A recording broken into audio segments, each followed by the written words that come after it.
toujours une joie pour moi de venir à Toulon. Vous avez quand même 55 ans qu'en bon parisien, je vais passer mes vacances à Carqueiranne, donc j'ai l'impression d'être un peu chez moi. Voilà. Alors je ne viens pas vous faire une conférence sur les chrétiens d'Orient. D'ailleurs, je vois qu'il y aurait toutes les compétences pour la faire, d'ailleurs. Puisque ce n'est pas exactement le sujet qui m'a été demandé, mais enfin quand même, on va en parler. C'est pas trop fort, ça va. Bon, ça vous manifestez. Quand même, un petit regard sur la géographie, parce qu'il faut toujours faire un peu de géographie avant de faire de l'histoire. Vous voyez donc que ce Moyen-Orient, comme vous le savez, il est donc... c'est le croissant fertile, c'est-à-dire que pour que ce soit fertile, il faut qu'il y ait de l'eau. Donc ici, il y a le Tigre et l'Euphrate, avec la Mésopotamie entre les deux, et puis vous retombez par là, et puis vous avez le Jourdain, et voilà. Donc voilà, le croissant fertile. Donc ça fait l'ossature de cette géographie. Vous voyez que donc il y a la Perse qui est à portée de main, il y a le monde turc, mais tout ça c'est en Asie, alors que très vite, à partir de là, on est en Afrique. L'Égypte, c'est en Afrique. Et comme on est auprès de notre chère Méditerranée, il y a tout de suite Chypre, hein, la Crète, Grèce, voilà, très vite l'Europe, et puis évidemment l'Italie, qui n'est pas sur la carte, mais que vous connaissez bien. Autrement dit, c'est un territoire qui est vraiment dans un carrefour de civilisation. Asie, Europe, Afrique. Si j'étais Dieu et que je devais m'incarner quelque part, c'est bien là que je choisirais, parce que de là, ça peut assez vite aller dans toutes les directions. Voilà. Et ça a été dans toutes les directions. Mais comme c'est un carrefour, c'est d'une grande richesse de civilisation, on est dans des lieux de haute civilisation, on est dans les sources de civilisation. Bien sûr, ça va de soi la civilisation égyptienne, que nous connaissons tous, voilà, mais aussi les civilisations Assyrie, Babylone, la civilisation perse, et puis la civilisation grecque qui va recueillir l'héritage de tout cela. Donc c'est de haute civilisation, je dirais même notre civilisation est née là, en réalité. Mais être un carrefour, c'est aussi forcément une terre de conflit. Parce que tout le monde veut essayer de s'approprier le carrefour. Je vous signale que 500 ans avant Jésus-Christ, le peuple d'Israël est déporté, comme vous le savez bien, à Babylone. Voilà, Babylone qui doit être par là. Est-ce que c'est Babylone? C'est pas sur la carte. Si, voilà, Babylone, par le roi Nabuchodonosor. Voilà. Déportation du peuple d'Israël, 500 ans avant Jésus-Christ. Voilà. Et le roi de Perse, Cyrus, va vaincre Babylone et avoir l'intelligence politique de rendre leur liberté aux peuples qui ont été déportés. Donc le peuple d'Israël va retourner à Jérusalem. C'est le retour. Si on ne connaît pas bien cette histoire que je simplifie, bien sûr, on ne connaît rien, on ne comprend rien à un bon tiers des livres de la Bible. Donc par pitié, si c'est un peu flou, regardez, c'est quand même des choses importantes. Le retour à Jérusalem, pourquoi faut-il retourner à Jérusalem? Parce qu'on a été déporté à Babylone. Voilà. Donc vous voyez là une tension est-ouest. Mais il y a aussi des tensions nord-sud. Par exemple, 300 ans avant Jésus-Christ, Alexandre, dont le père Philippe a déjà réduit la belle indépendance, autonomie des cités grecques si jalouses de leur démocratie. Donc son fils Alexandre va faire la conquête de l'Asie mineure. L'Asie mineure, voilà, où est-ce que ma petite flèche? Elle a disparu. Ah non, là voilà. Donc l'Asie mineure, qui est la Turquie aujourd'hui, il va longer la Méditerranée en faisant la conquête de toutes les villes, notamment Tyr, Sidon, etc., Gaza. Il va faire la conquête de l'Égypte en... je vois plus ma petite flèche. Enfin bref. Vous la voyez, ma petite flèche? Bon, enfin, vous voyez l'Égypte, peu importe. Donc il fait la conquête de l'Égypte, il se fait reconnaître comme pharaon, ce qui est assez facile quand on est polythéiste, parce qu'il a ses dieux grecs, il y a les dieux des vaincus, qui sont forcément des divinités un peu moins grandes, puisque c'est les vaincus, et il met tout ça dans un même panthéon, il se fait reconnaître comme pharaon grec. Et il va inaugurer la dynastie des pharaons grecs, dont évidemment le plus illustre représentante est Cléopâtre, d'abord parce qu'elle avait un beau nez, et ensuite parce qu'elle a reçu Astérix, bien sûr. Mais Alexandre va aussi créer la ville d'Alexandrie, voilà, tout au nord de l'Égypte. Il faut dire qu'il a créé une dizaine de villes qui s'appellent toutes Alexandrie. C'est pas toujours facile de se trouver, mais enfin, celle-ci, on la connaît parce qu'elle existe toujours. Et Alexandrie va être un haut lieu de culture, notamment de rencontre de la culture grecque et de la culture sémitique. À tel point, comme vous le savez, que 300 ans avant Jésus-Christ, la Bible hébraïque va être traduite en grec. On appelle la traduction des Septante. Voilà. Donc, au lieu de rencontre entre ces deux cultures, mais malgré tout, Alexandre, c'est l'envahisseur du Nord. Hein, pour les populations du sud et de l'est de la Méditerranée, hein, donc des populations plutôt sémitiques, c'est un envahisseur. Voilà. Ensuite, Alexandre va faire la conquête de la Perse. C'est un peu comme si à lui tout seul, il avait fait la conquête des États-Unis et de la Chine, hein, les deux énormes puissances. Il va sortir de notre carte et aller jusqu'en Inde. Là, ses soldats lui disent, écoute Alexandre, tout ça c'est bien gentil, mais nous on a envie de rentrer en Grèce et de jouir de l'énorme butin qu'on a amassé. Il fait décapiter les premiers, parce qu'on ne fait pas comme ça des remarques à Alexandre. Mais devant l'unanimité de ses généraux, il est obligé de faire demi-tour. Il va faire demi-tour et s'arrêter à Babylone lui aussi, où il va mourir à 33 ans. Avec le fantasme d'ailleurs d'unir tous les peuples vaincus dans un grand peuple. D'ailleurs, il organise des noces dans la ville de Suse qui ont marqué les imaginations jusqu'à nos jours, avec de milliers de jeunes gens grecs qui sont priés d'épouser des milliers de jeunes filles persanes. Enfin, c'est évidemment un fantasme, ça ne survivra pas à la mort d'Alexandre. Mais tension nord-sud, parce qu'Alexandre, ils vont avoir comme successeurs les Romains, et les Romains vont avoir comme successeurs les Byzantins. Donc tout ça sera perçu comme un envahisseur du Nord. Donc vous voyez, les tensions dans cette région ne datent pas d'hier. Voilà, c'est ça que je voulais souligner. Alors, quelques mots sur les chrétiens d'Orient. Bon, vous connaissez la Pentecôte, vous connaissez les Actes des Apôtres. Si vous ne les connaissez pas très bien, n'hésitez pas à les relire, ça ne peut pas faire de mal. Hein. On les lit en ce moment dans la liturgie, voilà, bref. Pentecôte, on pense avoir rétabli l'ordre public en condamnant à mort Jésus, mais voilà que ses disciples disent qu'il est ressuscité. Allons bon, l'ordre public est troublé, on essaie de les faire taire, de les fouetter, de les emprisonner, mais ça ne marche pas. Et en plus, pour les besoins de l'évangélisation, donc ils vont quitter Jérusalem. Et la première, si on veut quitter Jérusalem, je rappelle que le désert est un territoire de mort, hein, avant d'être un territoire où des jeunes Européens, ou moins jeunes d'ailleurs, font de beaux voyages, des marches, des raids, des trucs, ce que vous voulez, c'est comme un désert, c'est une région de mort. Et de l'autre côté, c'est la mer, et les Juifs, ils n'aiment pas la mer. Voilà, c'est les Phéniciens qui étaient voilà. Donc la chose la plus simple, c'est d'aller à Damas. Voilà. Damas, vous voyez où c'est, donc voilà, j'ai plus ma petite flèche. Ah, là voilà, la coquine, voilà, Damas. Hein. De Damas, vous pouvez aller d'ailleurs vers Babylone, parce qu'il y a encore des Juifs à Babylone. Certains sont restés. Et les premiers chemins d'évangélisation, c'est des Juifs qui parlent aux Juifs. Alors, ça y est, on a trouvé le Messie. Hein. Donc, évangélisation très vite à Babylone, qui, à l'époque, va se retrouver donc dans l'Empire de Perse, dans l'Irak d'aujourd'hui. Hein. Mais de Damas, vous pouvez aller aussi à Antioche. Antioche qui est dans l'extrême... voilà, Antioche. Hein.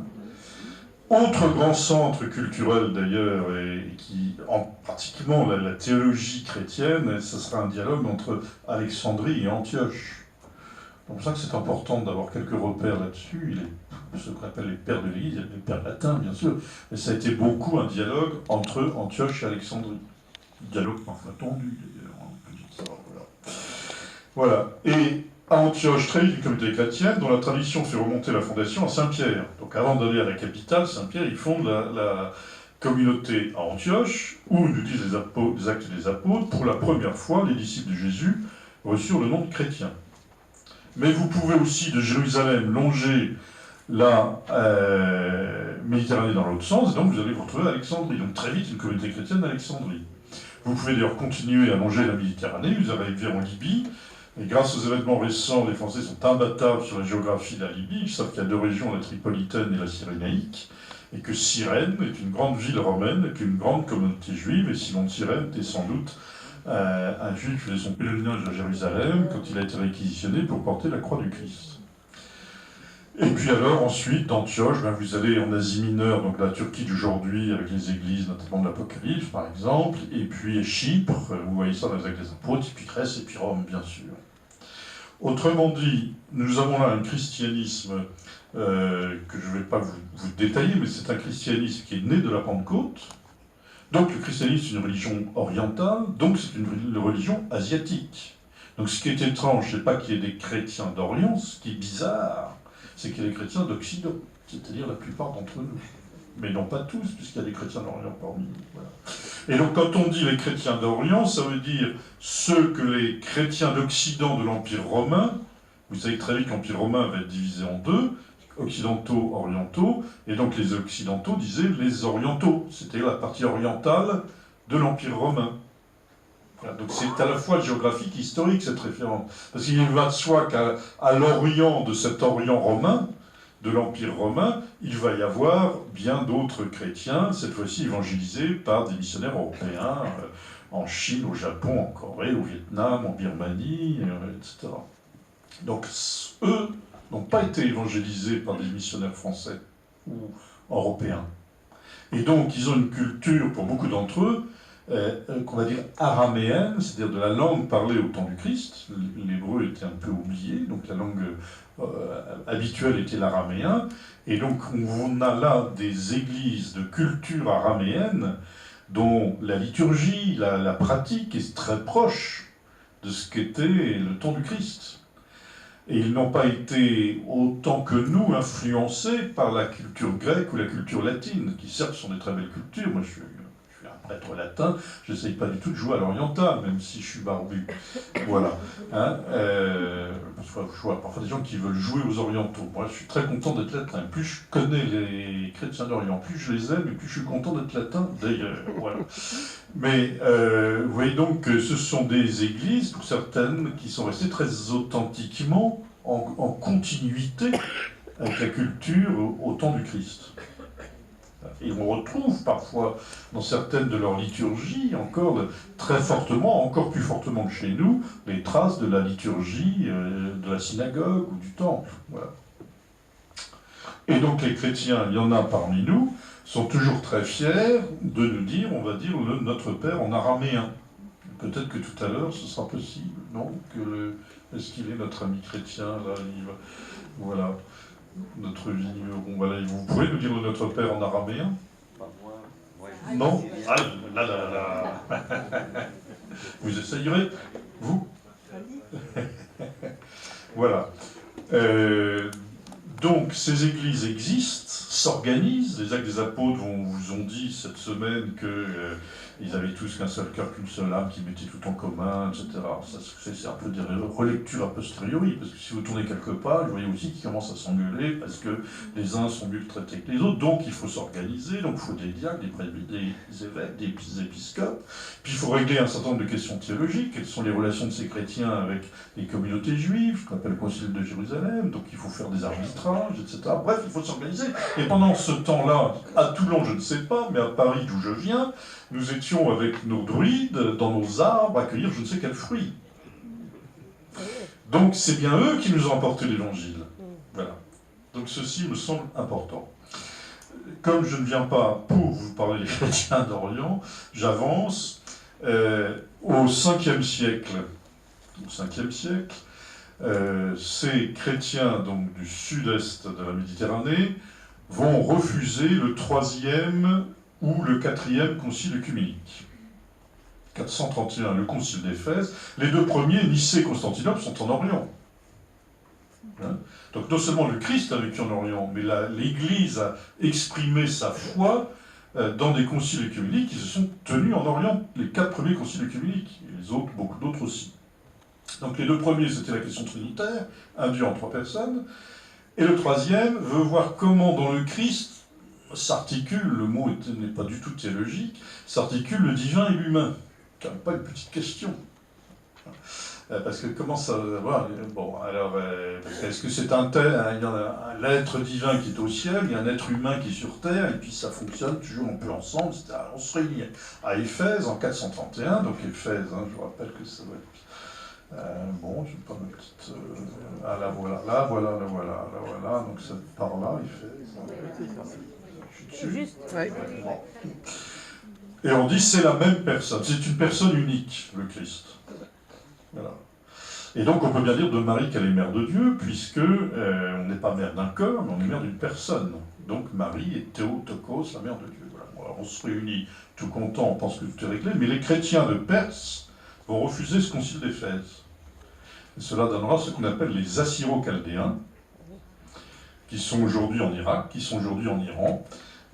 Assyriens quand ils sont non catholiques, ils n'ont pas rejoint la communion avec Rome, et Chaldéens quand ils ont rejoint la communion avec Rome.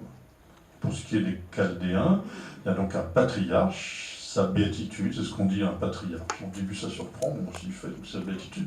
Louis-Raphaël Sacco, qui vit à Bagdad, qui connaît parfaitement le français, parfaitement la France, qui a beaucoup d'amis en France, et voilà, qui nous est très proche. Hein, c'est pas des gens étranges, hein, c'est des frères qui nous ressemblent. Voilà.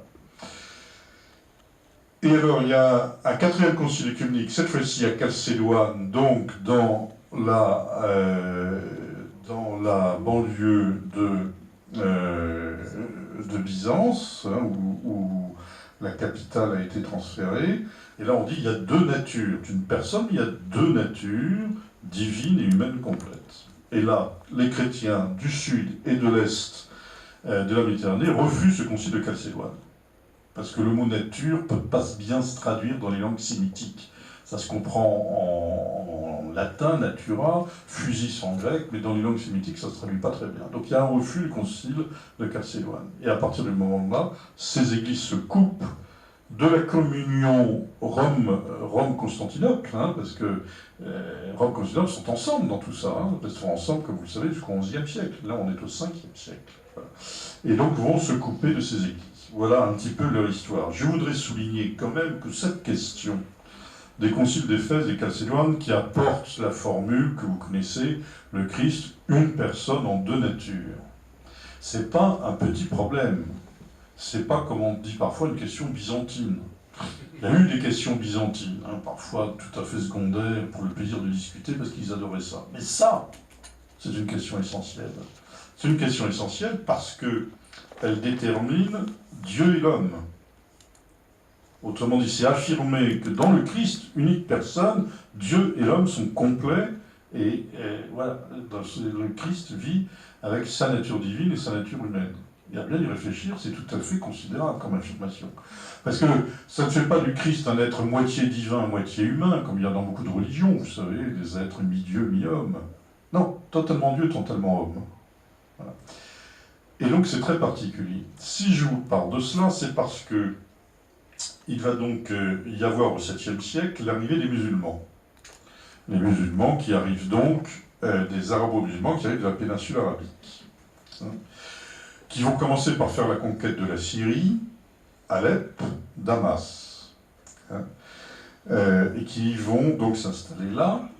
Et au début, une partie des chrétiens de Syrie les voit arriver. Alors, la conquête est violente quand même, hein, c'est pas comme ça se faisait à cette époque, hein, il y a des morts, etc. Mais enfin, les chrétiens de Syrie, qui en ont assez de l'empereur, qui est à Byzance, à Constantinople, l'empereur byzantin, lointain héritier d'Alexandre, voient arriver ces arabo-musulmans aussi. Ils disent peut-être on va s'arranger avec eux. D'autant que ces arabo-musulmans, ils savent aussi ce que c'est qu'un désert, ce que c'est qu'un chameau, ce que c'est qu'une oasis. Ils savent qu'on se déchausse avant d'entrer, et en particulier dans un lieu de culte, car avant d'être une habitude musulmane, c'est une habitude orientale. Et la langue arabe est proche de la langue syriaque que parlent ces chrétiens. Donc ils disent, finalement, c'est peut-être des cousins, on va peut-être s'arranger un peu mieux qu'avec l'empereur grec qui est à Byzance, à Constantinople. Voilà. Donc, arrivés à Damas, les premiers princes arabo-musulmans, ce sont les Omeyyades, hein, et en un siècle, conquête de la part de ces arabo-musulmans vers l'est jusqu'à l'Inde, comme avait fait Alexandre, et vers l'ouest, puisque vous connaissez bien votre histoire de France, ils vont jusqu'à Poitiers en 732, en un siècle. Autrement dit, les 3 premiers siècles des chrétiens ont été des siècles de persécution, où nos ancêtres dans la foi, partageaient la foi chrétienne, devaient non pas chercher le martyr pour lui-même, ça aurait été présomptueux. Enfin, si par coup de chance le martyr vous arrive, rendez grâce à Dieu parce que vous recevez la grâce du martyr. Et le martyr vous configure au Christ crucifié. Et ce qui marquait beaucoup les bourreaux, c'est que nos ancêtres dans la foi martyrisés allaient souvent au martyr en chantant. Car c'était la grâce du martyr. Voilà. Tandis que, dès le premier siècle de l'islam, conquête foudroyante pour ces gens qui venaient de leur désert d'Arabie, l'Inde d'un côté, Poitiers de l'autre. Et vous voyez que je crois que ces deux histoires, différentes de ces deux histoires, par-delà la différence des textes fondateurs, la différence qui est réelle, bien sûr, ces deux histoires marquent aussi profondément la culture musulmane et la culture chrétienne. Mais aussi l'islam, qui donc ne reconnaît pas le Christ comme fils de Dieu, et donc ne peut pas valoriser ce que nous, chrétiens, nous reconnaissons parfois avec difficulté, parce que c'est même pas facile, que le Christ, en acceptant de se laisser crucifier, de se laisser condamner, de se laisser mener par les soldats, alors que certains lui disent, mais enfin défends-toi, si tu es le Fils de Dieu, prends les armes, voilà, souvenez-vous de l'arrestation de Jésus, hein, range ton glaive, celui qui combat par l'épée, périra par l'épée. Donc, ils ne reconnaissent pas ce Christ qui a accepté de mourir sur la croix par amour. Par amour. Voilà. Et donc cet élément de notre foi chrétienne et aussi par conséquent de notre culture fait défaut à ces musulmans qui ne rentrent pas dans ce mystère qu'on appelle la kénose du Christ, l'abaissement volontaire du Christ. Voilà. Et par conséquent, si vous n'avez pas cela, quel est l'autre moyen de savoir que Dieu est avec vous?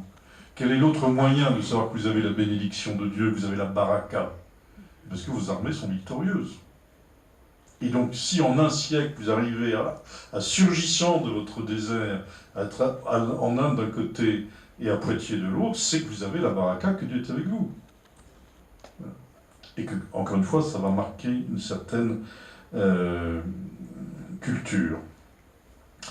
Donc, ces chrétiens, au début, auront des relations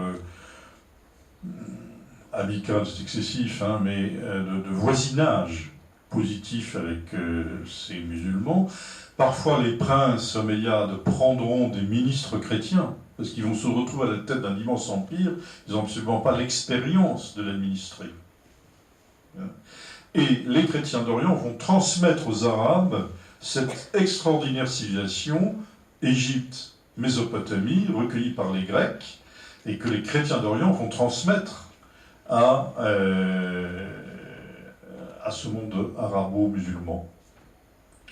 Ce seront donc aussi des pédagogues. Les sciences, la médecine, l'astronomie, tout ça va passer auprès des arabo-musulmans, souvent grâce aux chrétiens d'Orient qui recueillent toute cette culture persane aussi. Voilà. Mais assez vite aussi, les choses vont être plus difficiles et les chrétiens seront considérés comme une minorité que finalement l'autorité tolère. Voilà.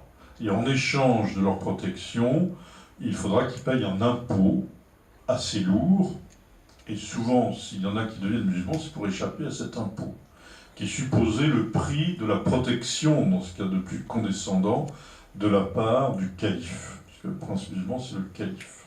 Voilà.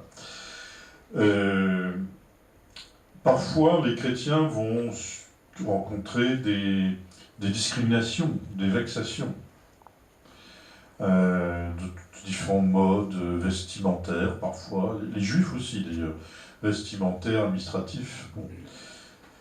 Parfois, il peut y avoir des actes de violence ponctuels. On en a eu le dimanche des Rameaux, en Égypte, où les deux églises, il y a eu l'attentat dans ces deux églises. Et parfois il y a des persécutions. Mais il faut qu'on distingue ces trois niveaux. Et le patriarche copte catholique, parce qu'après le dimanche des Rameaux, donc, je me suis rendu en Égypte pour aller prier avec le patriarche copte catholique, et il m'a redit évitez de parler en France de persécution à propos des chrétiens d'Égypte. Persécution, c'est quelque chose de systématique, de global. Autrement dit, vous êtes chrétien, hop, tout de suite en prison. Voilà. Tiananmen, vous dites que vous êtes catholique, hop, en prison. Pour pas parler de la Corée du Nord ou autre chose. Si je prends l'exemple de l'Égypte, c'est autre chose. L'un de mes derniers séjours en Égypte, j'étais dans le plus petit des 4 collèges des frères des écoles chrétiennes au Caire. Et le soir, il y avait tous les bus de ramassage scolaire qui étaient dans la cour de récréation. Alors je me promenais, ça s'appelle le collège Saint-Jean-Baptiste de la Salle, du nom du fondateur des frères des écoles chrétiennes. Et machinalement, j'ai compté le nombre de cadres de ramassage scolaire où il y avait écrit en grandes lettres d'1,50 m, collège Saint-Jean-Baptiste de la Salle. Bon, j'en ai compté 72. Donc, vous voyez, je vous donne un exemple, mais je pourrais en citer plein. Ça veut dire que ce n'est pas tout à fait un contexte de persécution. C'est un contexte de discrimination, qui peut être très lourde. Hein. Discrimination, ça peut être très lourd. Je ne dis pas que c'est facile. Discrimination ou acte de violence ponctuelle. Mais il y a aussi des moments de persécution. Par exemple, il y a eu un moment où un calife qui était en Égypte s'est mis à persécuter les chrétiens.